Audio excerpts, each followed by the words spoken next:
आपण पाहत आहात जनता न्यूज एक्सप्रेस। 121 करोड़ खर्चा यूनिफॉर्म्स पे हुआ, जो 3 जून को स्टैंडिंग कमेटी में प्रस्ताव आया था, और 29.59 कोटी रुपया निधि मंजूर किया गया नोटबुक्स के लिए। ठीक है, तो हमने सबसे पहला प्रश्न ये उठाया कि 3 जून को अगर आप प्रस्ताव ला रहे हो, 15 जून को स्कूल खुलने वाले हैं, तो 15 जून को तो यूनिफॉर्म मिलेंगे भी नहीं, नोटबुक्स मिलेंगे भी, तो बच्चे क्या करने वाले हैं। इसके ऊपर स्टैंडिंग कमेटी के चेयरमैन ने कोई एक्शन नहीं लिया। ठीक है, प्रस्ताव पास किया। प्रस्ताव पास करने के बाद 30 दिन के बाद ही उनका MOU बनता है कि आप अपनी वस्तु को दे सकते हैं।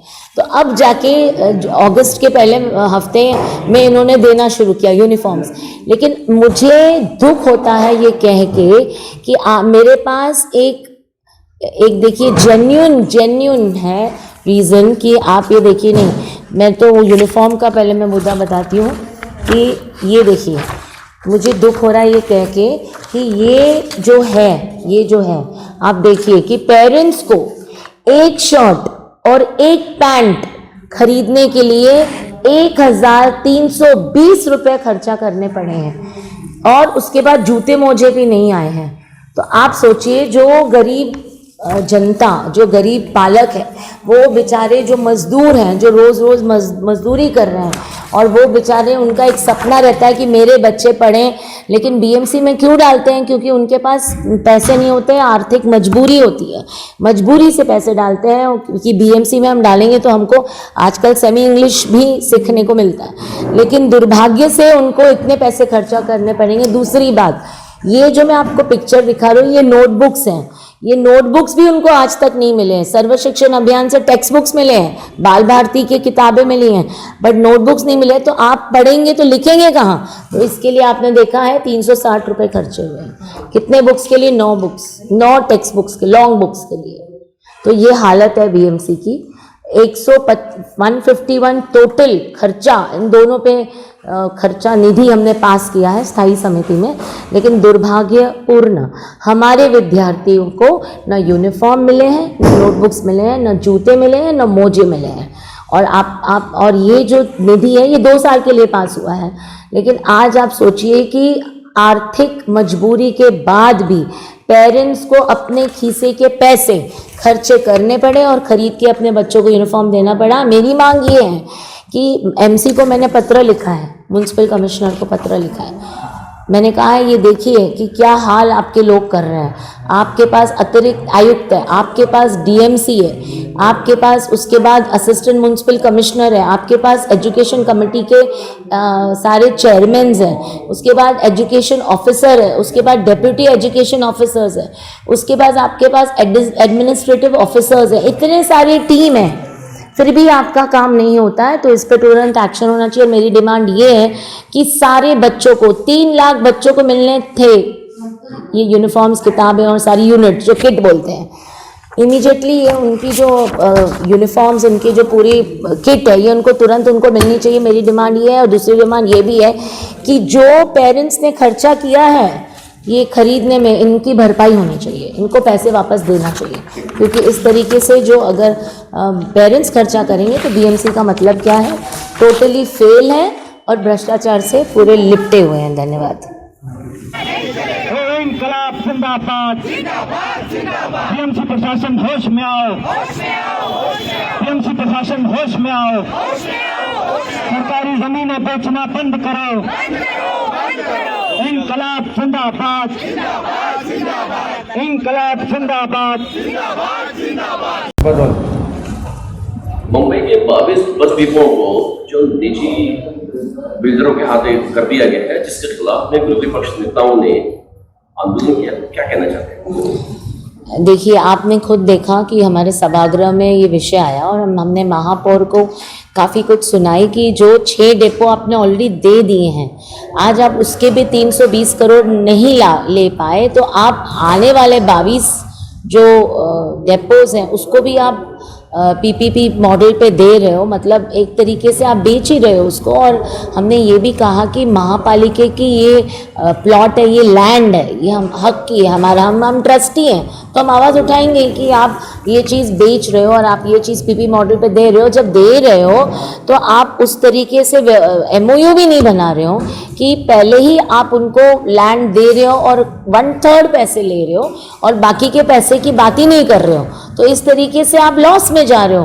तो उनका कोई जवाब ही नहीं आया। इस पे सिर्फ इतना ही है कि जो इसकी जो जनरल मैनेजर है जो आई थी, उन्होंने ये कहा, सेतिया जो सेठ जी हैं, सोनिया सेठ, उन्होंने ये कहा कि हम लॉस में चल रहे हैं, हमारे पास अब बस, उन्होंने ये कारण दिया कि हम बसेस उसके बदले में चलाएंगे।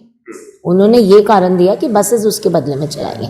आप मुझे ये बताइए कि ये इलेक्ट्रिक बसेस जो चला रहे हैं, कितने एक्सीडेंट्स हुए हैं? तो आप पुराने जैसे जो बसेस थे, कम से कम उस टाइप के डीजल बसेस या व्हाटएवर है, उनको प्रॉपर ट्रेनिंग भी नहीं दे रहे हैं ड्राइवरों को, मौतें हो जा रही हैं। बसेस चलाने का मतलब ही क्या है? और वो भी 500 ही बसेस लेने वाले हैं, तो इतना 22 डेपोज के बदले में आप खाली 500 बसेस लेंगे और वो सब जगह देंगे भी नहीं, और देंगे तो देंगे, लेकिन अगर इस तरीके से बसेस अगर चलाई जाए जहाँ हर दिन एक्सीडेंट और मौतें हुए, तो बसेस भी किस काम की रहेंगी? वो तो बंद ही हो जाएंगी फिर। तो जो ये व्यवहार जो चल रहा है पूरा महापालिका में, एक दिन तो हम विरोधी पक्ष, हम कांग्रेस बैठे हुए हैं, हम तो ये कह रहे हैं कि एक दिन म्युनिसिपल कॉरपोरेशन के पास कुछ भी नहीं बचने वाला है, ये ज़ीरो हो जाएंगे। ये इस तरीके की ऐसी परिस्थिति आएगी कि इनको आने वाले समय में मुंबईकरों को देने के लिए, पैसों के लिए मोहताज होना पड़ेगा, मेरा ये कहना है। क्या ये 500 बसेस जो चलाने के लोग ये कर रहे हैं, मांगे की है, तो इसमें टाइम टू टाइम बसेस चलेगी? क्योंकि देखा जाता है कि हर बस स्टॉपिंग आधा से पौना घंटा या 1 घंटा तक खड़े रहने के बाद ही बस आती है, और उसके बाद में जिसको अगर जल्दी जाना हो तो उसका तो कन्यादान हो जाता है, वो ट्रेन के जरिए या मेट्रो के जरिए जाता है। प्लस क्या है कि कुछ बसें जो है चलती है और रास्ते में खराब हो जाती है, उसके लिए खड़ा रहना है, तो उसके बारे में क्या है? इनकी कोई प्लानिंग नहीं है, इनकी पूरी प्लानिंग फेल है, ये टोटल फेलियर है। जिस तरीके से आप देख रहे हो कि अब भाजपा के हाथों में जो ये प्रशासन आया है, ये उनकी मनमानी चल रही है, टोटल भ्रष्टाचार है।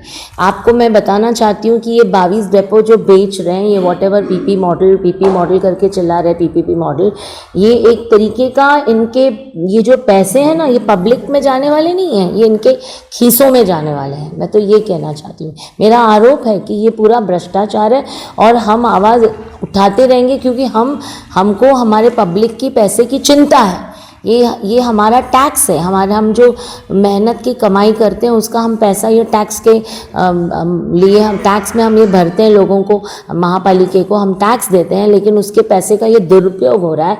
तो इसका आंदोलन, प्रोटेस्ट हमारा जारी रहेगा, हमारी आवाज़ उठती रहेगी। लेकिन मुंबईकरों को ये भी देखना चाहिए कि जिस भाजपा को इन्होंने जिता के लाया, आज आप देखिए कि या तो मैनहोल में आदमी गिर के मर रहा है, या तो झाड़ गिरने से मर रहा है, मतलब 1 महीने में 1 मौत है। अब आप देखिए, 1 हफ्ता पहले गणपति बप्पा भोलेश्वर में आए थे, आज तक हिस्ट्री में कभी नहीं हुआ कि गणपति बप्पा जैसे आगमन पे कोई इंसिडेंट इतना मेजर हो कि 2 की मौत हो जाए। और जब से तो मैं कह रही हूँ महापौर आई, तब से तो ये खिलवाड़ ही चल रहा है। मुझे नहीं लगता है कि उनके आने से कुछ अच्छा हुआ है। उनके आने से आप देखिए, एक के ऊपर एक दुर्घटना हुई है, और ये टोटल नेग्लिजेंस है प्रशासन की, महापालिका की, म्युनिसिपल कमिश्नर की। आप देखो, वहाँ उन्होंने बताया कि एक चेंबर बना हुआ था, और चेंबर ऊपर नीचे था, शायद वो सिवर का चेंबर था जो हमने देखा, और वो ऊपर नीचे होने की वजह से वो गाड़ी ने उस पर बम खाया, और बेचारा जो एक्सपायर हो गया, जोशी उसका जो नाम है, वो मूर्ति को पकड़ते पकड़ते एक्सपायर हो गया है। तो इस तरीके से जो आप बोल रहे हो ना कि वहाँ के जो अधिकारी रिस्पॉन्सिबल है, वार्ड ऑफिसर रिस्पॉन्सिबल है, इन्होंने रोड इंजीनियर्स रखे हैं, वेस्ट और ईस्ट के अलग अलग रोड इंजीनियर्स है, 2-2, 3-3 वार्ड के रोड इंजीनियर्स भी हैं, जूनियर इंजीनियर्स अलग से हैं, जेई अलग से हैं, एसई अलग से हैं, एई अलग से हैं। तो आप सोचिए, 3-3 वार्ड के लिए एई अलग से, एसई अलग से, जेई अलग से, आरई अलग से, और उसके ऊपर कमिश्नर अलग से, उसके ऊपर डीएमसी अलग से। इतना होने के बाद भी आज परिस्थिति गंभीर है। मैडम, जो पीपीपी मॉडल में आपने कहा था कि कुछ एडवांस दे दिया गया, तो उसकी जानकारी होगी कितना एडवांस दिया था और कितना देने वाले थे? अब ये प्रॉपर जानकारी नहीं है, लेकिन मुझे पता है कि इस तरीके से अब अभी तक ये जो फ्लोट हुआ है, ये शायद महाराष्ट्र सरकार में जाकर ये इसका वापस एक बार वहाँ पे मान्यता मिलेगी, फिर ये वापस हमारे पास आने वाला है। ये जो प्रस्ताव है 22 डिपो का, ये महाराष्ट्र स्टेट गवर्नमेंट में जाके फिर अपने पास वापस आने वाला है, ऐसा कहना था प्रशासन का। तो अब वो कितना देने वाले हैं उतना मुझे वो जानकारी नहीं है, लेकिन मुझे इतना जानकारी है कि ये बड़ा अमाउंट उनको उनसे जो देना, सपोज उनसे पैसा लेने हैं तो इनको कम से कम 50%, अगर आप मुझे आप बात बताइए, अगर आप कोई घर खरीदते हैं तो अगर उसकी कीमत 1 करोड़ है या 1.5 करोड़ है, तो आपको घर के अंदर जाने से पहले पूरा 1.5 करोड़ तो देना ही पड़ेगा। आप उसको 50 लाख दे के थोड़ी ना अंदर जाएंगे। तो इस तरीके का फॉर्मूला है कि पैसा लेने वाले हैं 1/3 या 1/4 और काम करने के लिए दे देते हैं, जगह पूरा दे देते हैं, और उसके बाद उनका कहना है कि जब हमारा मॉल बनेगा, और उन्होंने ये भी कहा है कि उसमें एक पार्ट वो डेपो को देंगे, बाकी मॉल बनाएंगे या कम्युनिटी सेंटर बनाएंगे, जो भी बनाएंगे, या सिनेमा हॉल बनाएंगे, जो भी बनाएंगे। उनका कहना है कि जब वो चलेगा तब हम बाकी के पैसे देंगे, तो वो नहीं चलेगा तो पैसे आने वाले भी नहीं है। इस तरीके से जो 6 डेपो दिए गए हैं, 320 कोटी का जो पैसा है वो अभी तक क्यों नहीं मिला है?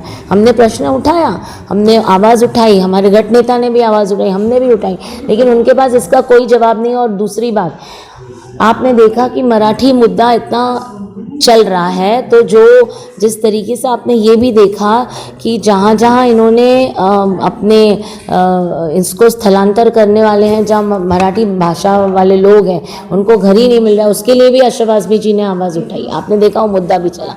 दूसरी बात